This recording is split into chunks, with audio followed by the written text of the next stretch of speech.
ശ്രുതിസ്മൃതിപുരാണാനാം ആലയം കരുണാലയം നമാമി ഭഗവത്പാദം ശങ്കരം ലോകശങ്കരം. ശങ്കരം ശങ്കരാചാര്യം കേശവം ബാദരായണം സൂത്രഭാഷ്യകൃതൗ വന്ദേ ഭഗവന്തൗ പുനഃ പുനഃ. ഈശ്വരോ ഗുരുരാത്മേതി മൂർത്തിഭേദ വിഭാഗിനി വ്യോമവദ്വ്യാപ്തദേഹായ ദക്ഷിണാമൂർത്തയേ നമഃ.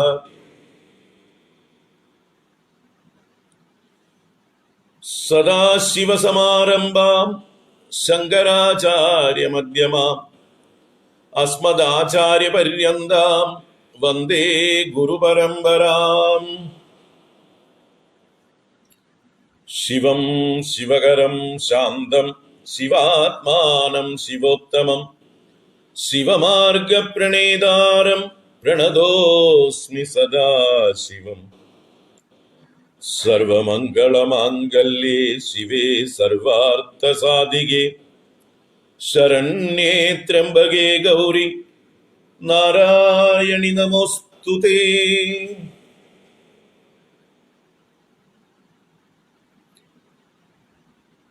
ഓം ശ്രീ ഗുരുഭ്യോ നമഃ. ഓം നമഃ ശിവായ. ഓം ശ്രീ മഹാദേവ്യൈ നമഃ. ഓം നമോ ഭഗവതേ വാസുദേവായ. ഓം ഹരി ഓം. എല്ലാവർക്കും നമസ്കാരം, എല്ലാവർക്കും സുപ്രഭാതം, എല്ലാവർക്കും ശുഭദിനം, സുസ്വാഗതം. നാരായണ. നമ്മുടെ ശങ്കരസ്തോത്ര തരംഗിണി 100-ാം ദിവസമാണ് എന്നുള്ളത് ഒരു സന്തോഷം എല്ലാവരുമായിട്ട് ഒരിക്കൽ കൂടെ പങ്കുവയ്ക്കുകയാണ്. ഇന്ന് 100 ദിവസം തികഞ്ഞു. ഭഗവാന്റെ അനുഗ്രഹം നമ്മളെ കൊണ്ട് സെഞ്ചുറി തികപ്പിച്ചു. ഇനിയും തുടർന്നുകൊണ്ടിരിക്കട്ടെ.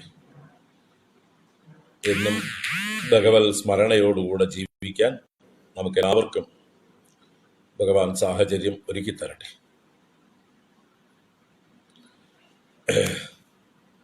നമുക്ക് ശിവഭുജംഗം 9 മുതൽക്കുള്ള 15 വരെയുള്ള 7 ശ്ലോകങ്ങൾ ചൊല്ലാം. 1-ാമത്തെ ശ്ലോകം എന്തായാലും ചൊല്ലാം. 1ഉം 2ഉം ശ്ലോകങ്ങൾ എപ്പോഴും ചൊല്ലാം. കാരണം 1-ാമത്തത് ഗണേശ വണക്കവും 2-ാമത്തത് ശിവഭഗവാന്റെ അഥവാ പരബ്രഹ്മ സ്വരൂപത്തിലുള്ള അതിനെ പറഞ്ഞ് വർണ്ണിച്ചിട്ടാണ് അതിനെ മഹശൈവമായി ഞാൻ സ്തുതിക്കുന്നു എന്ന് പറയുന്നത്. ശിവന്റെ മഹസ്സായി ഞാൻ സ്തുതിക്കുന്നു. അപ്പൊ ആ കണക്ഷൻ ആ 2 ശ്ലോകത്തിലാണ് കിടക്കുന്നത്. പിന്നെ 9-ാം ശ്ലോകം മുതൽക്ക്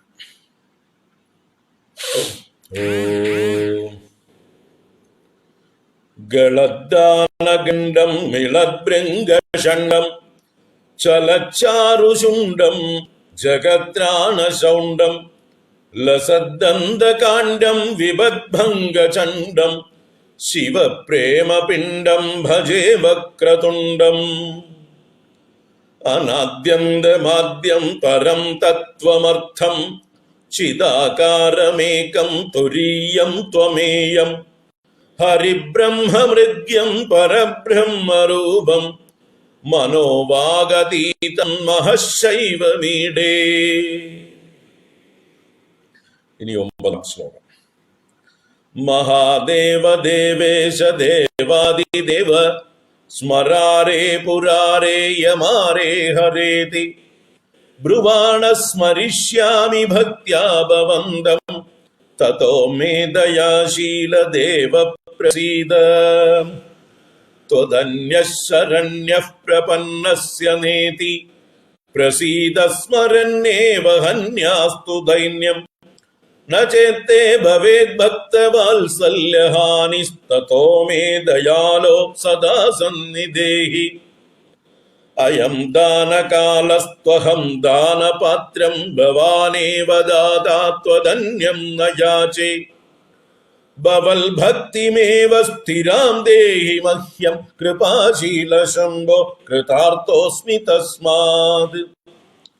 പശുവേൽസി ചെന്മാം തമേവാതിരൂഢ കളങ്കേതി വാമൂർധ്നി ധൽസേതമേവ ദിജിഹ പുനഃസോഭിതേ കണ്ഠഭൂഷാ ത്വദംഗീകൃതാ സർവേപി ധന്യാഃ ന ശക്നോമി കർത്തും പരദ്രോഹലേശം കഥം പ്രീയസേ ത്വം ന ജാനേ ഗിരീശ തദാ ഹി പ്രസന്നോസി കസ്യാപി കാന്താസു തദ്രോഹിണോ വാ പിതൃദ്രോഹിണോ വാ സ്തുതിം ധ്യാനമർച്ചാം യഥാവത് വിധാതും ഭജന്നപ്യജാനൻ മഹേശാവലംബേ ത്രസന്തം സുതം ത്രാതുമഗ്രേ മൃകണ്ഡോർയമപ്രാണനിർവാപണം ത്വത്പദാബ്ജം ശിരോദൃഷ്ടിഹൃദ്രോഗശൂലപ്രമേഹ ജ്വരാർശോ ജരായക്ഷ്മഹിക്കാവിഷാർത്താൻ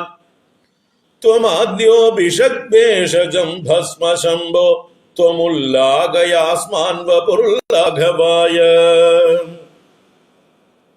ശിരോദൃഷ്ടിഹൃദ്രോഗശൂലപ്രമേഹ ജ്വരാർശോ ജരായക്ഷ്മഹിക്കാവിഷാർത്താൻ ത്വമാദ്യോ ഭിഷഗ്വേഷജം ഭസ്മശംഭോ ത്വമുല്ലാഗയാസ്മാൻ വപുർലാഘവായ.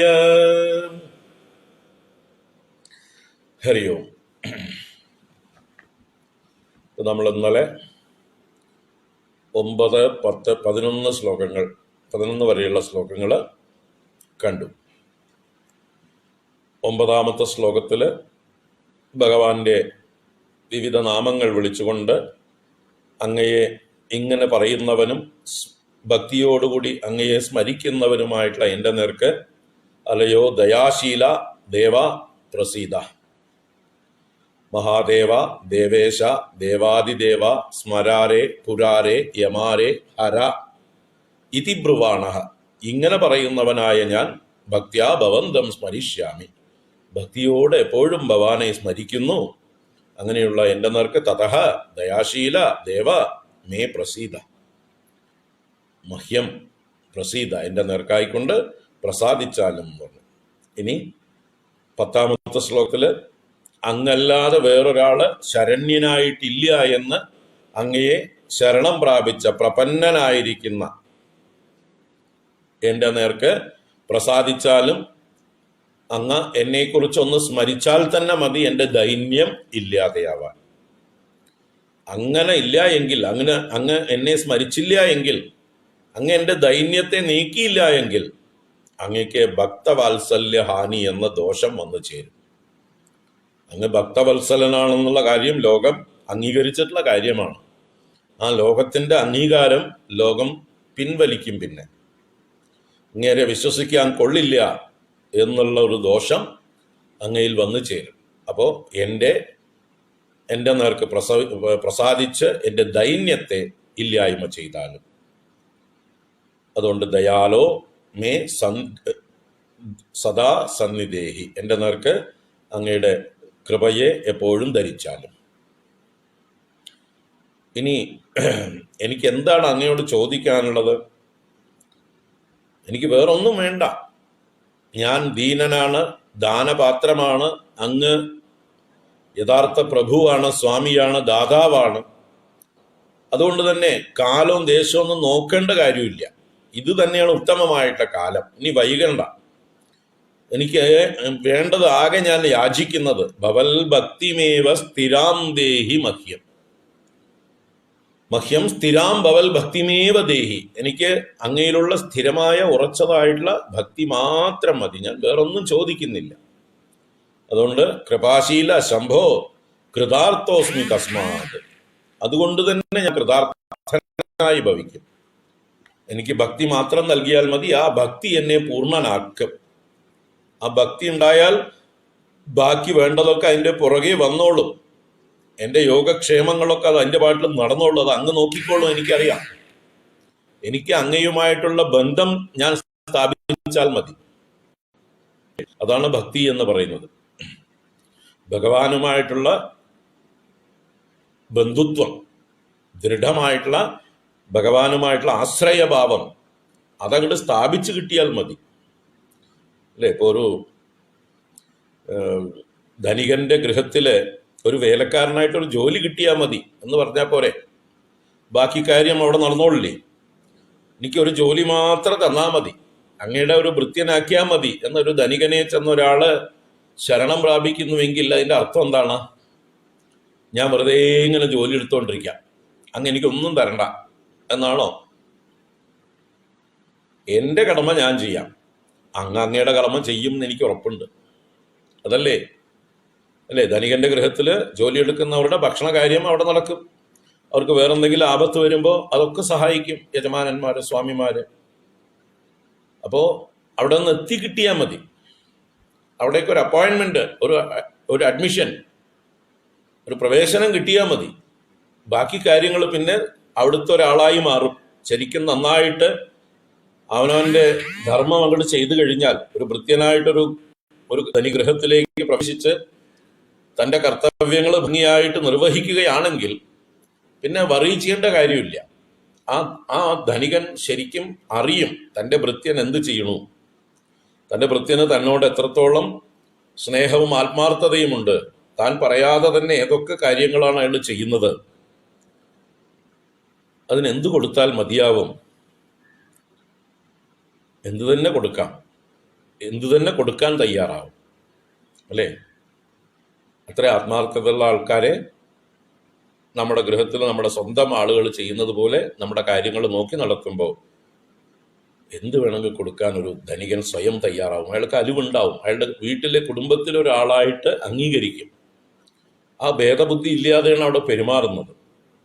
അപ്പൊ പിന്നെ പ്രത്യേകിച്ചൊരു ഒന്നും ചോദിക്കേണ്ട കാര്യമില്ല. എനിക്ക് ഇത്ര കൂലി വേണം, എനിക്ക് ഇത്ര ശമ്പളം വേണം, എനിക്ക് ഇന്ന ആനുകൂല്യങ്ങൾ വേണം, എനിക്ക് ഇത്ര ദിവസം ലീവ് വേണം, ഞാൻ ഇത്ര മണി തൊട്ട് ഇത്ര മണി വരെ പണിയെടുക്കുള്ളൂ,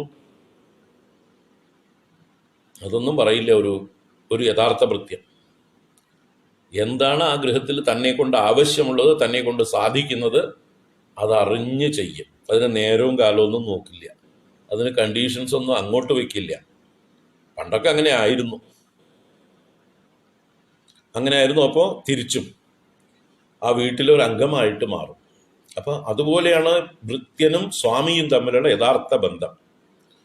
യഥാർത്ഥ സ്വാമി ഭൃത്യന്മാർ തമ്മിലുള്ള ബന്ധം ആഞ്ജനേയ സ്വാമിയും ശ്രീരാമസ്വാമിയും പോലെയുള്ള ബന്ധമാണ്. ആഞ്ജനേയസ്വാമി ശ്രീരാമസ്വാമിയിൽ നിന്ന് ഒന്നും പ്രതീക്ഷിച്ചിട്ടല്ല ശ്രീരാമസ്വാമിയുടെ സേവ ചെയ്യുന്നത്. ആ ചെയ്യുന്നതിലാണ് സന്തോഷം. ശ്രീരാമസ്വാമിക്ക് വേണ്ടി എന്നാലാവുന്നത് ഞാൻ ചെയ്യുന്നു. ഭഗവാൻ എന്നോട് നിയോഗിച്ച്, എന്നെ വിശ്വസിച്ച് എന്നെ ഏൽപ്പിച്ച കർത്തവ്യം ഞാൻ ചെയ്യുന്നു. അതല്ലാതെ എൻ്റെ മനോധർമ്മം ഉപയോഗിച്ചുകൊണ്ട് എന്താണ് അധികമായിട്ട് എനിക്ക് ചെയ്യാൻ കഴിയുക എന്നും വിചാരിച്ചുകൊണ്ട് ചെയ്തു, അല്ലേ? ഇപ്പോൾ ശ്രീരാമൻ ആഞ്ജനേയസ്വാമിയെ ഏൽപ്പിച്ചു ലങ്ക ചെന്ന് ദഹിപ്പിക്കാനും രാവണനെയും സൈന്യത്തെയൊക്കെ ആക്രമിക്കാനും അശോകവനികയെ നശിപ്പിക്കാനും ഒന്നും ഏൽപ്പിച്ചിരുന്നില്ല. സീത എവിടെയുണ്ടെന്നൊന്ന് കണ്ടെത്തി വന്നാൽ മതി എന്നേ പറഞ്ഞുള്ളൂ. സീത ഇരിക്കുന്ന സ്പോട്ടൊന്ന് കണ്ടിട്ട് വരിക, പറ്റുമെങ്കിൽ സീതയുടെ അടുത്ത് ചെന്ന് സീതയൊന്ന് ആശ്വസിപ്പിക്കുക. ശ്രീരാമൻ പുറകെ വരുന്നുണ്ട്, മനസ്സ് വിടണ്ട, ആത്മഹത്യയൊന്നും ചെയ്യണ്ട, രാമൻ പുറകെ തന്നെ ഉണ്ട്, എത്തിക്കൊണ്ടിരിക്കുന്നുണ്ട് എന്നുള്ള ആ ഒരു ദൗത്യം മാത്രം നിർവഹിച്ചാൽ മതി, ഒരു ദൂതന്റെ പ്രവൃത്തി മാത്രം ചെയ്താൽ മതി എന്ന് പറഞ്ഞിട്ടാ വിട്ടത്. പക്ഷെ അദ്ദേഹം അത് മാത്രമല്ല ചെയ്തത്, ആ ദേവിക്ക് ആത്മവിശ്വാസം പകർന്നു കൊടുത്ത്, തന്റെ വിശ്വരൂപം തന്നെ കാണിച്ചു കൊടുത്ത്, അതോടൊപ്പം രാവണന്റെ ഉള്ളിൽ എന്നേക്കുമായിട്ടുള്ള ഒരു നടുക്കത്തെ ഉണ്ടാക്കിയിട്ട്, കേവലം ഒരു വാനര രൂപത്തിൽ വന്ന ഒരു ഭൃത്യൻ ഇത്രയും ചെയ്യാമെങ്കിൽ ആ ശ്രീരാമന്റെ ശക്തി എന്തായിരിക്കുമെന്ന് ഊഹത്തിന് വിട്ടുകൊടുത്ത്, നല്ല മനസ്സ് അദ്ദേഹത്തിന് ഉണ്ടാവുകയാണെങ്കിൽ സീതയെ സറണ്ടർ ചെയ്യാനുള്ള എല്ലാ കാര്യങ്ങളും ആഞ്ജനേയസ്വാമി തന്നെ ചെയ്തു. പക്ഷെ വിനാശകാലേ വിപരീത ബുദ്ധി, അതിനൊന്നും ചെയ്യാൻ നിവൃത്തിയില്ല. സ്വയം നശിക്കാൻ തീരുമാനിച്ചു രാവണൻ. അല്ലെങ്കിൽ വേണ്ട എല്ലാ ഡീറ്റെയിൽസും നോട്ടീസും കൊടുത്തു കഴിഞ്ഞു. നിനക്ക് രക്ഷയില്ല, രാമന്റെ കയ്യിൽ നിന്ന് നിനക്ക് മരണം ഉറപ്പാണ് നീ രാമനെ ശരണം പ്രാപിച്ചിട്ടില്ലെങ്കിൽ എന്നുള്ളത് ബോധ്യപ്പെടുത്തി കൊടുത്തു. പക്ഷെ എന്നിട്ടും അദ്ദേഹത്തിന് ശരണം പ്രാപിക്കാൻ തോന്നിയില്ല, തന്റെ അനുജന്മാരൊക്കെ ഉപദേശിച്ചിട്ടും. തോന്നിയില്ല. അത് അദ്ദേഹത്തിന്റെ വിനാശകാലെ വിപരീത ബുദ്ധി. അപ്പൊ ആഞ്ജനേയ സ്വാമി ഒരു ഭൃത്യൻ എന്നുള്ള നിലയ്ക്ക് എങ്ങനെയാണ് രാമനിൽ നിന്ന് എന്തെങ്കിലും പ്രതീക്ഷിച്ചിട്ടാണോ? അതാണ് സ്വാമി ഭൃത്യ ബന്ധം. സ്വാമിയും ഭൃത്യനെ ആശ്രയിക്കുന്നവനല്ല. നീയാണ് എൻ്റെ എല്ലാം, നീ ഇല്ലെങ്കിൽ ഞാനില്ല എന്നുള്ള ആ ഒരു ഭാവം സ്വാമിക്കുമില്ല. ഭൃത്യൻ ചെയ്യുന്നതിനെയൊക്കെ സന്തോഷപൂർവ്വം സ്വീകരിക്കുന്നു. അതാണ് യഥാർത്ഥ സ്വാമിയും. അപ്പൊ അതാണ് ഒരു ഭക്തനും ഭഗവാനും തമ്മിലുള്ളതായിട്ടുള്ള സ്വാമി ഭൃത്യ ബന്ധം. ഇവിടെ അതാണ് പറയുന്നത്, എന്നിൽ എനിക്ക് ഭക്തി തന്നാൽ മതി, ഞാൻ കൃതാർത്ഥനായി എന്ന്. കാരണം ഭക്തി വന്നു കഴിഞ്ഞാൽ ഭഗവാനുമായിട്ട് നമ്മൾ അസോസിയേറ്റഡ് ആയി, കണക്റ്റഡ് ആയി, ഭഗവാന്റെ സ്വന്തം ആളായി കഴിഞ്ഞു. പിന്നെ യോഗക്ഷേമം ഭഗവാന്റെ ഉത്തരവാദിത്വമാണ്. ഭഗവാന്റെ ഭക്തനെ രക്ഷിക്കുക എന്നുള്ളത് ഭഗവാന്റെ ഉത്തരവാദിത്വമാണ്. അത് അറിയുന്ന ആളാണ് ഒരു യഥാർത്ഥ ഭക്തൻ. അതുകൊണ്ട് നമ്മൾ ഭഗവാനെ പ്രേമിച്ചാൽ മാത്രം മതി, സ്നേഹിച്ചാൽ മതി, ബാക്കി കാര്യം ഭഗവാൻ നോക്കിക്കോളും. അടുത്ത ശ്ലോകത്തിലേക്ക് കടക്കാം. ഇതിന്റെ തുടർച്ച തന്നെയാണ് അടുത്ത ശ്ലോകം. പശും വേൽസി ചേന്മാം തമേവാതിരൂഢ കളങ്കീ ദിവാമൂർധ്നിധൽസേ തമേവ ദിജിഹ്വ പുനഃസോഭിതേ കണ്ഠഭൂഷ ത്വദംഗീകൃതാ സർവ സർവേപി ധന്യാഃ. പശും വേൽസി ചേന്മാം തമേവാതിരൂഢ കളങ്കീ ദിവാമൂർധ്നിധൽസേ തമേവ ദ്വിജിഹ്വ പുനഃസോഭിതേ കണ്ഠഭൂഷ ത്വദംഗീകൃതാ സർവ സർവേപി ധന്യാഃ. ഭഗവാനോട് ഒരു പരിഭവം പറയും പോലെ പറയുകയാണ്, ഇനി അങ്ങ് എന്നെ എന്തുകൊണ്ട് അംഗീകരിക്കുന്നില്ല? അംഗീകരിക്കുക എന്ന് പറഞ്ഞാൽ എന്നെ സ്വീകരിക്കുക അല്ലെ? അംഗീകരിക്കുക എന്നുള്ള വാക്കിന്റെ അക്ഷരാർത്ഥം അംഗത്തിൽ ചേർക്കുക എന്നാണ്. ശരീര അവയവങ്ങളോടൊപ്പം ചേർക്കുക, ശരീരത്തോട് ചേർത്ത് നിർത്തുക, ആലിംഗനം ചെയ്യുക, ഇതൊക്കെ അംഗീകരിക്കുക എന്നുള്ള വാക്കിന്റെ അർത്ഥമായിട്ട് വരും. കൂടെ നിർത്തുക, അതാണ് അംഗീകാരം. അപ്പോ ഭഗവാനോട് ചോദിക്കണ, അങ്ങ് എന്താ എന്നെ സ്വീകരിക്കാത്ത, എന്നെ അംഗീകരിക്കാത്ത? അങ്ങയാൽ അംഗീകൃതന്മാരായിട്ടുള്ളവരെല്ലാം, അങ്ങയാൽ അംഗീകരിക്കപ്പെട്ടവർ, സ്വീകരിക്കപ്പെട്ടവർ, ത്വദംഗീകൃതാഃ സർവേപി ധന്യാഃ. അങ്ങയാൽ സ്വീകരിക്കപ്പെട്ടവർ എല്ലാവരും ധന്യധന്യരായിരിക്കുന്നു. ഹേ ശർവ, അല്ലയോ മഹാദേവ, പ്രളയകർത്താവായിരിക്കുന്നവനെ, രാത്രിയെ ചെയ്യുന്നവനെ. ഇവിടെ രാത്രി എന്ന് പറഞ്ഞാൽ പ്രളയം തന്നെയാണ് പ്രതീകം. പ്രളയത്തിന്റെ പ്രതീകമാണ് ഇവിടുത്തെ രാത്രി. അപ്പൊ ശർവ എന്നുള്ള വിളിയില് പ്രളയകർത്താവായിരിക്കുന്നവനെ എന്നാണ്, രാത്രി കർത്താവായിരിക്കുന്നവനെ. ദേവിക്ക് കാളരാത്രി എന്ന പേര് വരാൻ കാരണം പ്രളയകാലത്തെ രാത്രി സ്വരൂപിണിയായിരിക്കുന്നവൾ, പ്രളയകാലത്തിൽ എല്ലാം തന്നിൽ ലയിപ്പിക്കുന്നവൾ, എല്ലാറ്റിനെയും തമോരൂപത്തിൽ ആവരണം ചെയ്യുന്നവൾ എന്നൊക്കെ അർത്ഥത്തിലാണ് ദേവിക്ക് കാളരാത്രി എന്ന് പേര്. അതുപോലെ ഭഗവാനും കാലസ്വരൂപനായി എല്ലാറ്റിനെയും അവ്യക്തമാക്കി ചെയ്യുന്നു. പ്രളയകാലത്ത് എല്ലാറ്റിനെയും ആച്ഛാദനം ചെയ്യുന്നു, എല്ലാറ്റിനെയും മറയ്ക്കുന്നു. അതുകൊണ്ട് ഭഗവാൻ ശർവൻ. ഭഗവാനോട് ശർവ എന്നിവിടെ സംബോധന ചെയ്ത്, മഹാദേവ ത്വത് അംഗീകൃതാഃ സർവേപി ധന്യാഃ, അങ്ങയാൽ അംഗീകരിക്കപ്പെട്ടവരെല്ലാവരും ധന്യരായിട്ടുണ്ട്. അപ്പോ എന്തുകൊണ്ട് എന്നെ അംഗീകരിക്കുന്നില്ല? ഇനി എനിക്ക് എന്തെങ്കിലും കുറവുകൾ ഉണ്ടെങ്കിൽ അത് അങ്ങേക്ക് സമ്മതമാണല്ലോ, ഞാൻ കാണുന്നുണ്ടല്ലോ. കാരണം കുറവുള്ളവരെയാണ് അങ്ങ് കൂടുതൽ സ്വീകരിക്കുന്നത്. ഇപ്പൊ ഉദാഹരണത്തിന് പശും വേത്സി ചേൻ മാം, മാം പശും വേത്സി ചേത്. If you think that I am an animal, പശും വേത്സി. പശും വേത്സി, വേത്സി എന്ന് പറഞ്ഞാൽ വിദു ധാതുവിന്റെ രൂപാന്തരമാണ്. ത്വം വേത്സി, അറിയുക.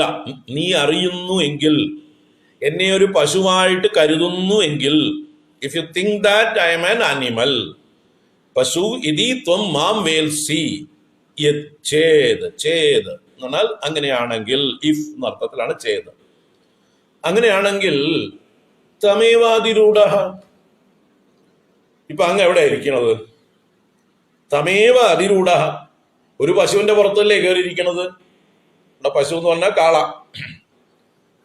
ഋഷഭത്തെ അങ്ങ് വാഹനമാക്കിയിരിക്കണു.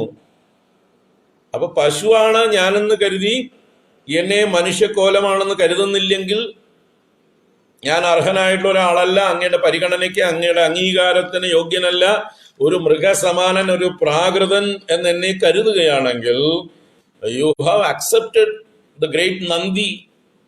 അതൊരു ബുള്ളല്ലേ, ഒരു മുതുക്കൻ കാളയല്ലേ, അതൊരു പശുവല്ലേ. അതിനെ അംഗീകരിച്ചിട്ടുണ്ടല്ലോ, അതിനെ അങ്ങയുടെ വാഹനമാക്കി ചെയ്തിട്ടുണ്ടല്ലോ.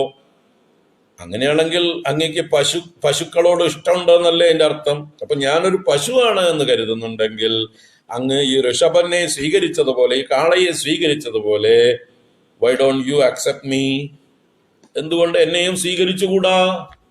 ന്യായം അല്ലേ?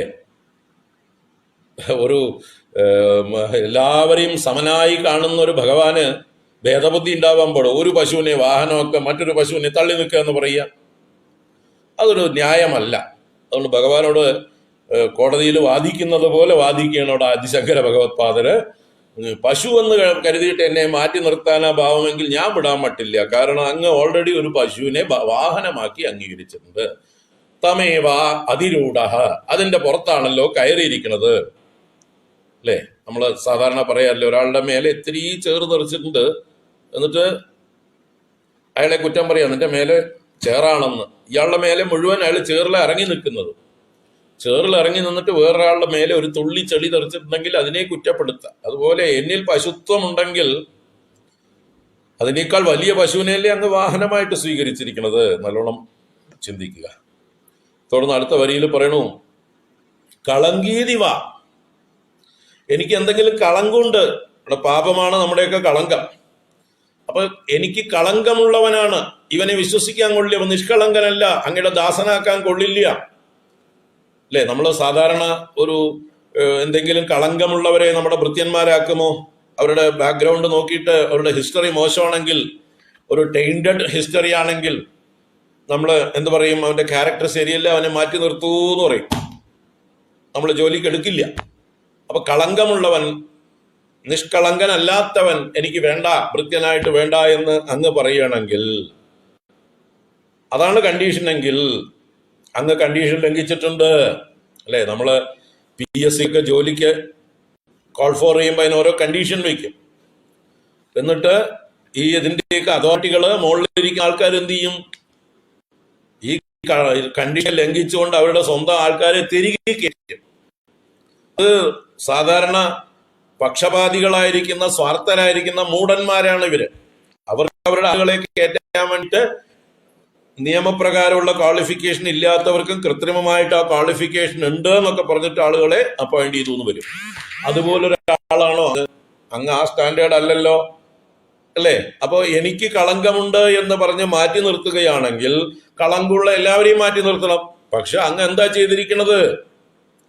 മൂർധ്നി ദൽസേ തമേവ, തമേവ മൂർധ്നി ദൽസേ, അവനെ തന്നെ, നല്ലോണം കളങ്കമുള്ളവനെ അങ്ങ് മൂർധാവിൽ ധരിച്ചിരിക്കുന്നു, ശിരസിൽ ചന്ദ്രനായി ധരിച്ചിരിക്കുന്നു. ആ ചന്ദ്രൻ കളങ്കമുള്ളവനാണ്.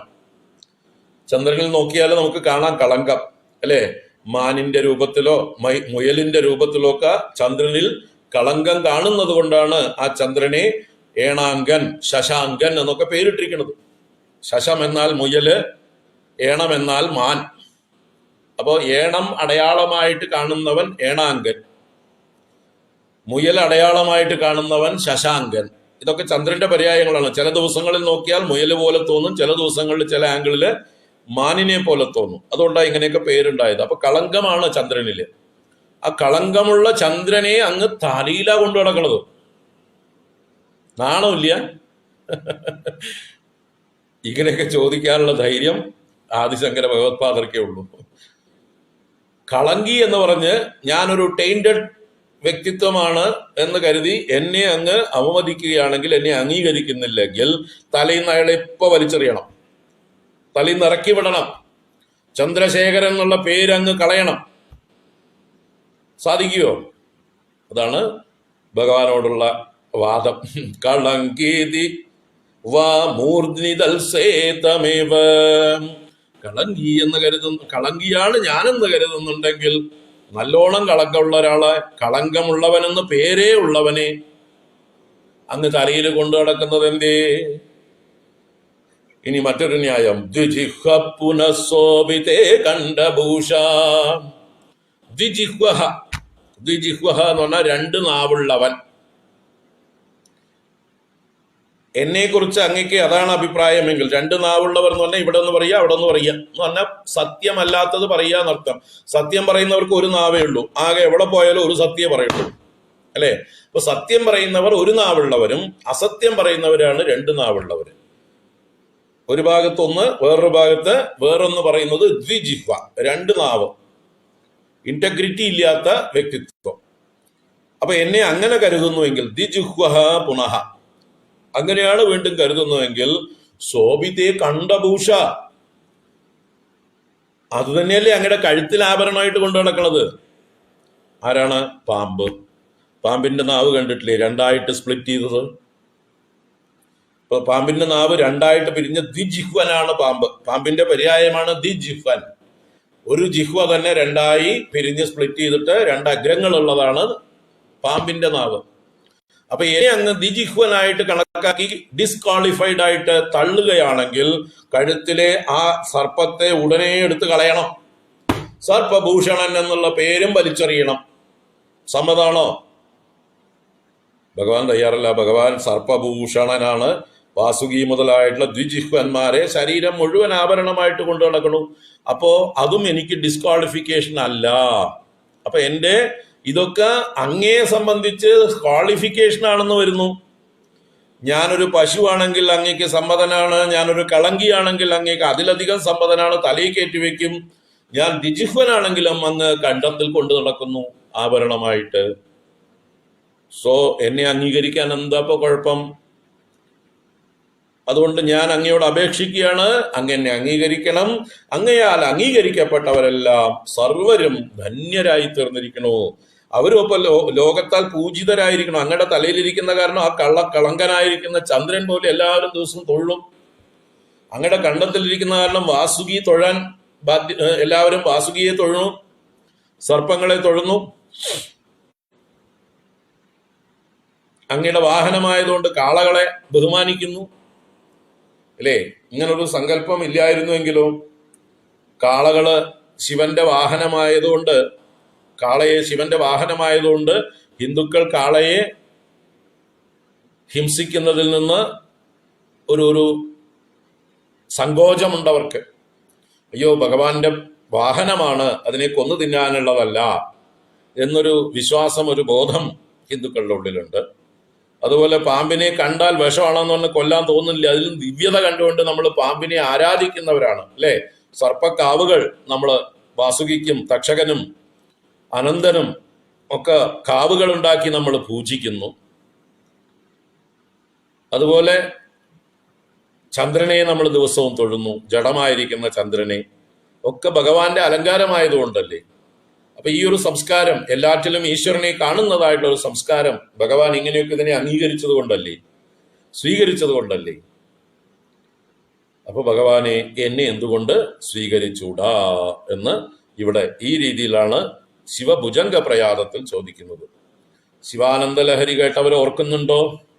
സമാനമായിട്ടുള്ളൊരു പ്രയോഗം ചെയ്തത്, അല്ലേ?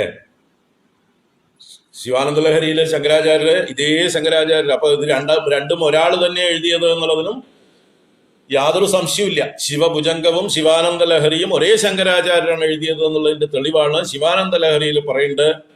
ജഡതാ പശുതാ കളങ്കിതാവ കുടിലചരത്വം ച നാസ്തി മയി ദേവ അസ്തി യദി രാജമൗലേ ഭവദാഭരണസ്യ നാസ്മി കിം പാത്രം. കേട്ടവരുണ്ടാവും, ഓർമ്മയുണ്ടോ? ജഡതാ പശുതാ കളങ്കിതാ കുടിലചരത്വം ച നാസ്തി മയി ദേവ. ഭഗവാനോട് പറയണ, എനിക്ക് ജഡതയുമില്ല, പശുതയുമില്ല, കളങ്കിതയുമില്ല, കുടിലചരത്വവും ഇല്ല, വക്രഗതിയിൽ സഞ്ചരിക്കുന്ന പാമ്പിനെ പോലെയുള്ള ഗതിയുമില്ല. അസ്തി യതി രാജമൗലേ, അങ്ങനെ എനിക്കുണ്ടായിരുന്നുവെങ്കിൽ, ഞാനൊരു ജഡൻ അല്ലെ, പാമ്പിനെ ചന്ദ്രനെ പോലൊരു ജളനോ,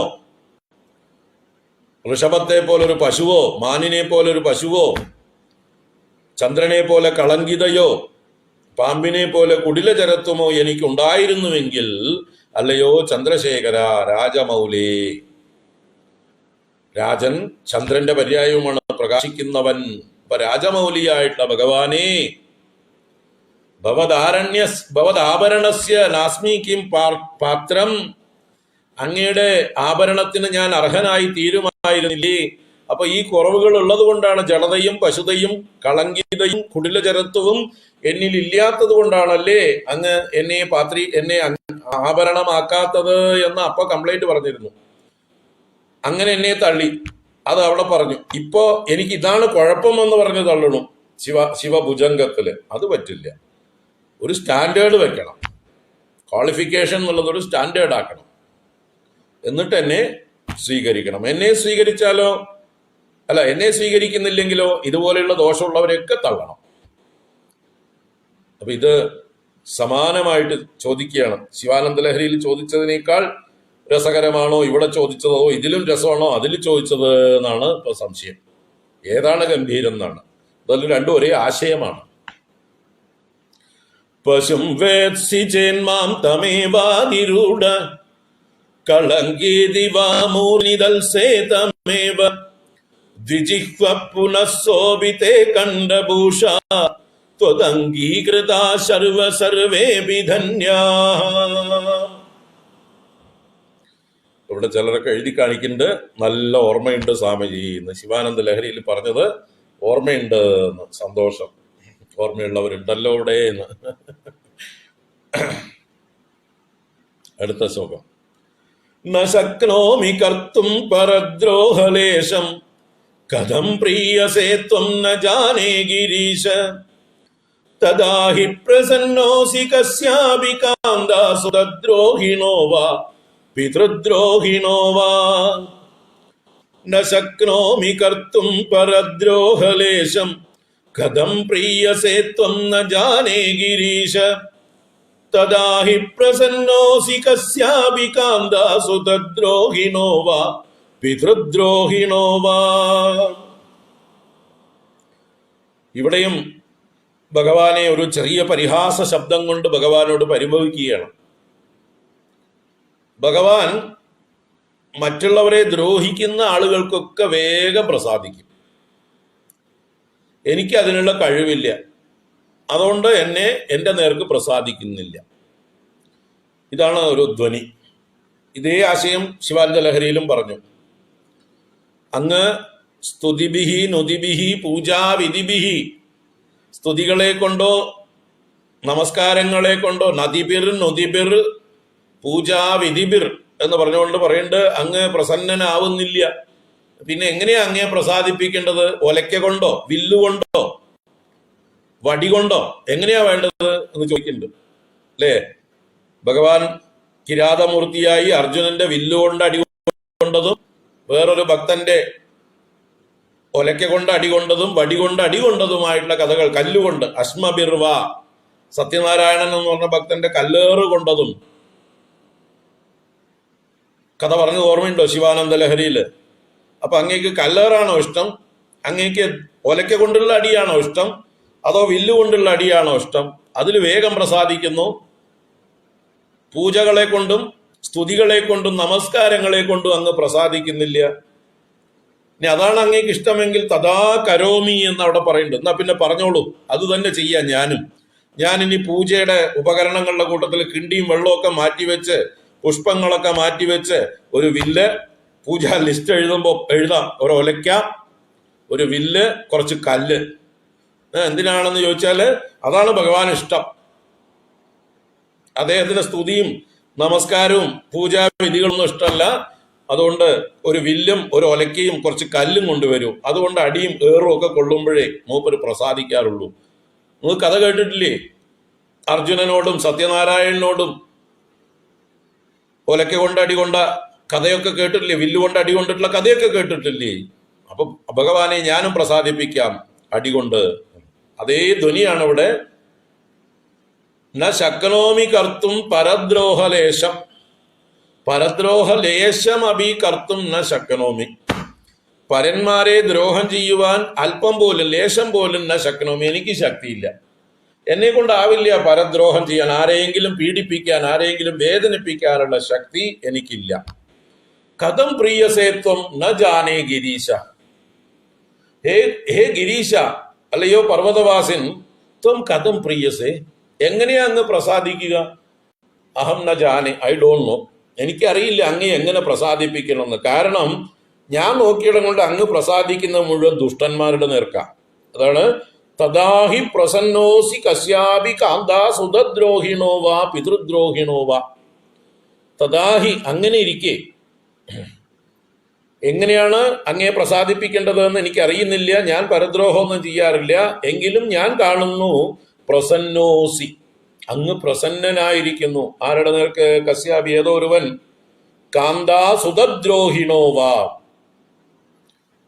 ആരുടെയെങ്കിലും ഭാര്യമാരെയോ ആരുടെയെങ്കിലും മക്കളെയോ ഉപദ്രവിക്കുന്നവരുടെ നേർക്ക്. അല്ലെ, സീതയെ അപഹരിച്ചുകൊണ്ട് പോയ രാവണന്റെ ഇഷ്ടദേവനാണ് ഭഗവാൻ. അപ്പൊ കണ്ണിക്കണ്ടവരുടെ ഭാര്യമാരെ തട്ടിക്കൊണ്ടുപോകുന്ന രാവണന്റെ നേരെയൊക്കെ അങ്ങ് പ്രസാദിച്ച് ചന്ദ്രഹാസം മുതലായിട്ടുള്ളതൊക്കെ കൊടുക്കും. രാവണൻ സീതയെ തട്ടിക്കൊണ്ടുപോയതല്ലോ, അതിനു മുമ്പ് ഒരുപാട് പേരെ തട്ടിക്കൊണ്ടുപോയിട്ടുണ്ട്. ഒരുപാട് കുലീന സ്ത്രീകളെ തട്ടിക്കൊണ്ടുപോയതിന്റെ ശാപം മുഴുവൻ ഏറ്റുവാങ്ങിയിട്ടുണ്ട്. ആ കാലത്തും രാവണൻ നല്ല ശിവഭക്തനാണ്. അല്ലേ, രാവണൻ പ്രതിഷ്ഠിച്ചതാണ് നമ്മുടെ കേരളത്തിലെ തന്നെ പല ശിവക്ഷേത്രങ്ങൾ എന്ന് പറയുന്നു. ഗോകർണം മുതൽക്ക് പല ക്ഷേത്രങ്ങളും രാവണന്റെ പ്രതിഷ്ഠകളാണ്. രാവണന്റെ കയ്യിൽ നിന്ന് താഴെ വെച്ച് ഉറച്ചു പോയതോ വീണുറച്ചു പോയതോ ഒക്കെ ആയിട്ടുള്ള ശിവക്ഷേത്രങ്ങളുടെ കഥകൾ നമുക്ക് ഭാരതത്തിൽ കേൾക്കാം. അതുപോലെ ലങ്കയിൽ ചെന്ന് കഴിഞ്ഞാൽ അവിടെയും കാണാം നമുക്ക് രാവണൻ പൂജിച്ചിരുന്ന ശിവക്ഷേത്രങ്ങൾ. അപ്പൊ കൈലാസത്തുനിന്ന് ഭഗവാൻ കൊടുത്തുവിടുന്ന ശിവലിംഗങ്ങളും കൊണ്ടാണ് രാവണൻ പല ഭാഗത്തും കൊണ്ടുവന്ന് പ്രതിഷ്ഠ ചെയ്തിട്ടുള്ളത്. നർമ്മദാ തീരത്ത് രാവണൻ പ്രതിഷ്ഠിച്ചിട്ടുണ്ട്. അതേ രാവണൻ തന്നെ അതിഗംഭീരമായിട്ടുള്ളൊരു സ്തുതി ഭഗവാനെ താണ്ഡവ സ്തോത്രം രചിച്ചിട്ടുണ്ട്. അത് ഭഗവാന് ഭയങ്കര ഇഷ്ടമാണ്. രാവണന്റെ സ്തുതി താണ്ഡവ നൃത്തത്തിന് പറ്റിയ താളത്തിലുള്ളതാണ്. ചടുലമായിട്ടുള്ള പദങ്ങൾ, ഭേരി ഘോഷം പോലെയുള്ള പദങ്ങൾ, അത് മുഴങ്ങുമ്പോൾ ഭഗവാന് നൃത്തം ചെയ്യാൻ വലിയ ഇഷ്ടമാണ്.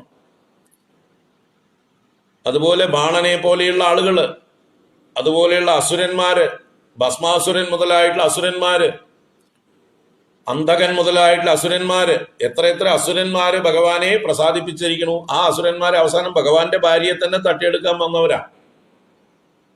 അല്ലേ, പാർവതി ദേവിയെ പിടിക്കാൻ വന്ന ഭസ്മാസുരന്റെ കഥ, അല്ലെങ്കിൽ അന്ധകന്റെ കഥ. അന്ധകാരേ എന്ന് ഭഗവാനെ വിളിക്കുന്നത് അന്ധകന്റെ രിപുവാണ്. കാലന്റെ രിപു അല്ലാതെ അന്ധകൻ എന്ന് പറഞ്ഞാല് ഒരു അന്ധകൻ എന്നുള്ളതായിട്ടുള്ള ഒരു അസുരൻ. ആ അസുരനെ നിഗ്രഹിച്ചു പാർവതിയെ പിടിക്കാൻ വന്നതുകൊണ്ട്. നല്ല ശിവഭക്തനായിരുന്നു. ഭഗവാൻ വരം കൊടുത്ത് ശക്തനായിട്ടുള്ള അദ്ദേഹം പാർവതിയെ തന്നെ പിടിക്കാൻ വന്നപ്പോഴാണ് ഭഗവാൻ തന്നെ കൊന്നുകളഞ്ഞത്.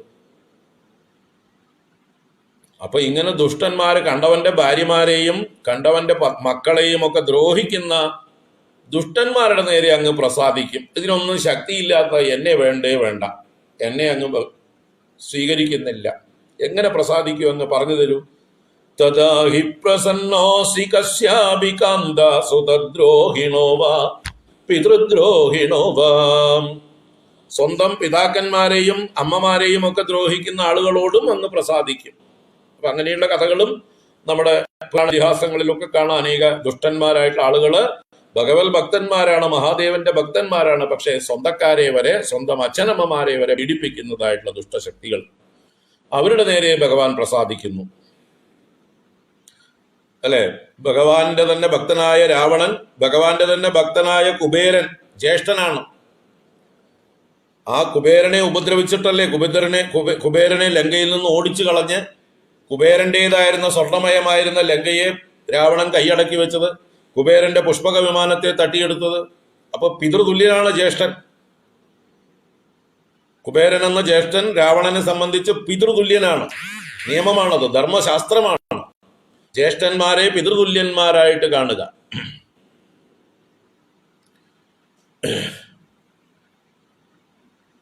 പറഞ്ഞു വന്നത്, സുതദ്രോഹികളോടും പിതൃദ്രോഹികളോടും അങ്ങ് പ്രസന്നനാവുന്നു. എനിക്കാണെങ്കിൽ അതിനൊന്നും വയ്യ. അപ്പൊ എങ്ങനെയാ അങ്ങ് ഇപ്പൊ എന്റെ നേരെ പ്രസാദിക്കുക? ഞാനും ഇനിയിപ്പോ ഇറങ്ങി പുറപ്പെടണോ? എന്തിന്? വല്ലവരുടെയും ഭാര്യമാരെ തട്ടിയെടുക്കാനും, വല്ലവരുടെയും മക്കളെ ദ്രോഹിക്കാനും, അല്ലെങ്കിൽ സ്വന്തം ഭാര്യയോ മക്കളെയോ സ്വന്തം പിതാക്കന്മാരെയൊക്കെ ഉപദ്രവിക്കാനോ ഒക്കെ തുടങ്ങണോ? അപ്പോഴേ അങ്ങേക്ക് ഇഷ്ടമാവുള്ളൂ എന്ന് ചോദിക്കുന്നത് ഭഗവാനിട്ടൊരു പരിഹാസമാണ്. അപ്പോ തീർച്ചയായിട്ടും അങ്ങനെയുള്ളവരുടെ നേരെ അങ്ങ് പ്രസാദിക്കുമെങ്കിൽ എന്നെ പോലെയുള്ള പാവങ്ങളുടെ നേരെ എന്തുകൊണ്ട് പ്രസാദിച്ചുകൂടാ? തീർച്ചയായിട്ടും ഞാനും പ്രസാദാർഹനാണ്, അങ്ങയുടെ പ്രസാദത്തിന് പാത്രമാണ്.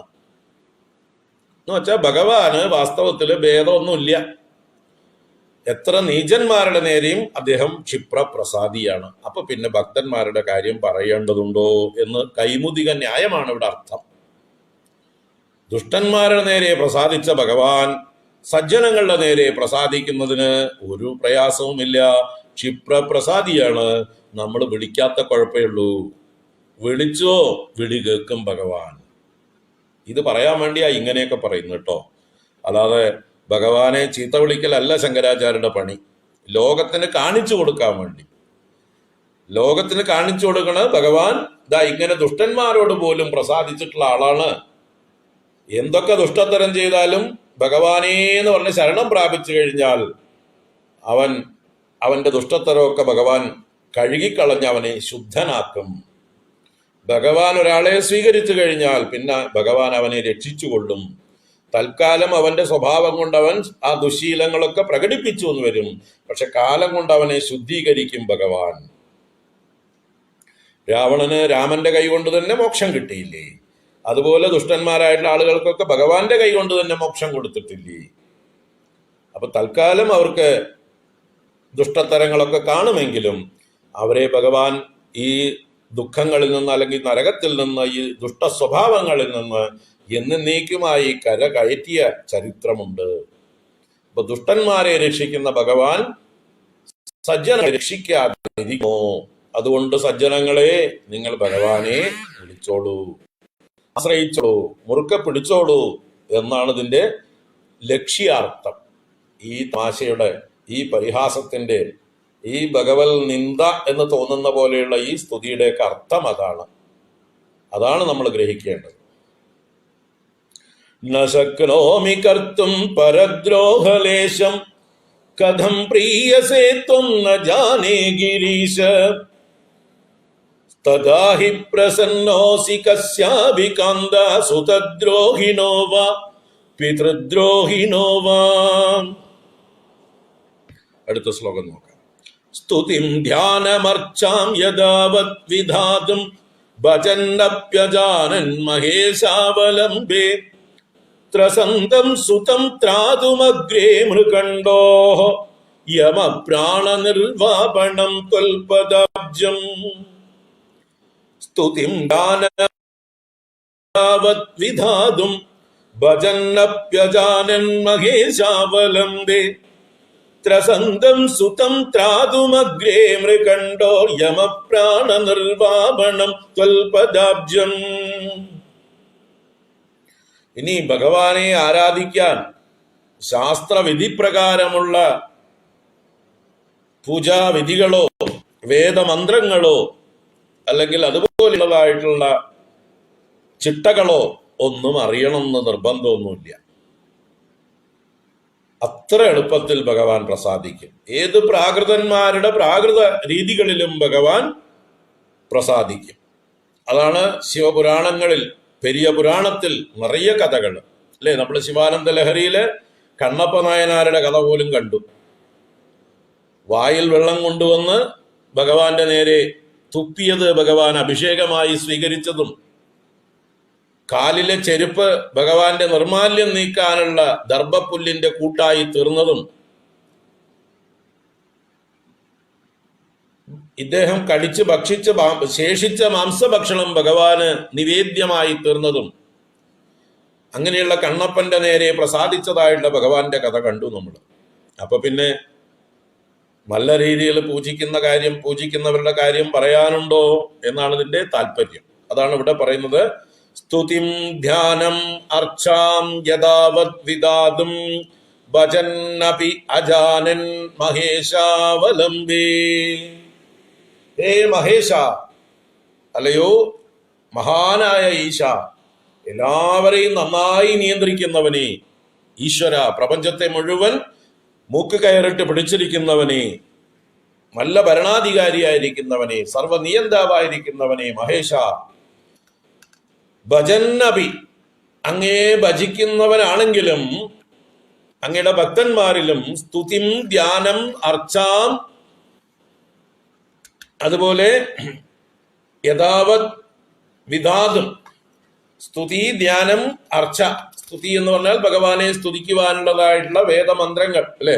ഇപ്പോ ഭഗവാൻ രുദ്രന് ഏറ്റവും ഇഷ്ടമായിട്ടുള്ള മന്ത്രങ്ങളാണ് ഋഗ്വേദം, യജുർവേദം, സാമവേദം, ഇതിലൊക്കെ ഉള്ളതായിട്ടുള്ള ശ്രീരുദ്രം എന്ന മന്ത്രം. ശ്രീരുദ്ര മന്ത്രം ചൊല്ലി അതിന്റെ പുറകെ ചമകങ്ങളും ചൊല്ലി അല്ലേ. രുദ്രം, ചമകം, ഈ രണ്ട് മന്ത്രങ്ങള് ശിവപൂജകളിൽ ഏറ്റവും വിശിഷ്ടമായിട്ടുള്ള മന്ത്രങ്ങളായി ശോഭിക്കുന്നു. ഭഗവാന് പ്രദോഷകാലങ്ങളിൽ അഭിഷേകം ചെയ്യുന്ന സന്ദർഭത്തിൽ ശിവക്ഷേത്രങ്ങളിൽ അറിവുള്ളവരാണ് അവിടുത്തെ പുരോഹിതന്മാരെങ്കിൽ അവർ വളരെ നല്ല രീതിയിൽ ഉച്ചത്തിൽ ഈ രുദ്രം ചൊല്ലുന്നത് നിങ്ങൾക്ക് കേൾക്കാം. രുദ്രം, ചമകം, ഇത് രണ്ടും ഭഗവാന് പ്രിയപ്പെട്ട മന്ത്രങ്ങളായിട്ട് പറയപ്പെടുന്നു. അപ്പൊ ഭഗവാന്റെ അഭിഷേക പൂജാദികളിൽ അതുപോലെയുള്ള മന്ത്രങ്ങൾ അല്ലെങ്കിൽ സ്തുതികൾ ഇതൊക്കെ ചെയ്യുന്നത് ഭഗവാൻ ഇഷ്ടമാണ്, പ്രീതികരമാണ് എന്ന് പറയുന്നു.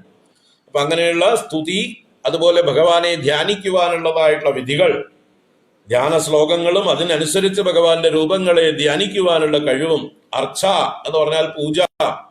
അപ്പൊ പൂജാവിധികൾ യഥാവത് വിധാതും, വേണ്ട രീതിയിൽ യഥാവിധി ചെയ്യുവാനായിക്കൊണ്ട് അജാനൻ, അജാനൻ എന്ന് പറഞ്ഞാൽ അറിയുന്നവനായിട്ട്. അപ്പൊ ചെയ്യുന്നുണ്ട്, പക്ഷെ ശരിക്ക് ചെയ്യാൻ അറിയില്ല, വിധികളൊന്നും അറിയില്ല, പക്ഷെ ഭക്തിയുണ്ട്, ഭക്തിയോടുകൂടി ചെയ്യുന്നു. അങ്ങനെയുള്ള ഒരാള് അങ്ങ് രക്ഷിച്ച കഥ ഓർക്കുന്നു. അഗ്രേ ത്രസന്തം മൃഗണ്ഡോഹോ സുതം ത്രാതും യമപ്രാണ നിർവാപണം ത്വൽപദാബ്ജം അവലംബേ. ഞാനും അവലംബിക്കുന്നു ത്വൽപദാബ്ജം, അങ്ങയുടെ പാദകമലത്തെ ഞാൻ ആശ്രയിക്കുന്നു. ആ പാദകമലം എങ്ങനെയുള്ളതാണ്?